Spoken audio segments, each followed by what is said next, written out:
केंद्रीय गृहमंत्री अमित शहा यांनी भारतरत्न डॉक्टर बाबासाहेब आंबेडकर यांच्या संदर्भात जे वक्तव्य केलं त्यावर मोठा वाद निर्माण झाला। सर्वात प्रथम तीव्र शब्दामध्ये मी निषेध करतो या गोष्टीचा की हे त्यांचं खरं स्वरूप RSSचं खरं स्वरूप बाहेर येत आहे।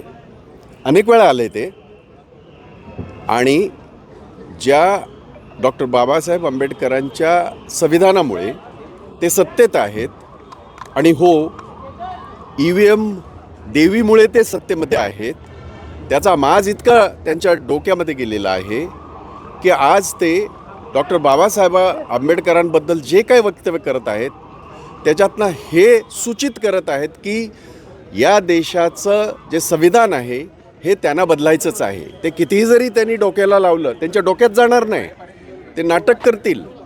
संविधानाचं पुस्तक त्याच्यावर डोकं ठेवणं त्याच्यामध्ये ते एक्सपर्ट आहेत, परंतु त्यांना संविधान ह्या देशाचं हे डॉक्टर बाबासाहेब आंबेडकरांचं असं राहावं असं अजिबात वाटत नाही आणि इनडायरेक्टली ते संविधानाचं दररोज काही ना काहीतरी त्याची तोडमोड करत आहेत।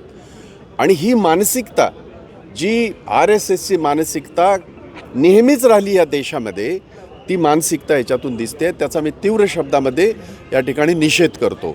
आज त्यांनी हे समजणं गरजेचं आहे की आज ते सत्तेवर आहेत, ते ह्या घटनेच्या चौकटीत असलेल्या अधिकाराच्या मार्फतच ते सत्तेत आहेत आणि जे काय आज घडतंय देशामध्ये राज्यामध्ये, जे सत्तेचा एक जो माज दिसतोय सगळ्यांच्या डोक्यामध्ये, हा माज जो आहे हा लोकशाहीला अतिशय घातक आणि मारक आहे।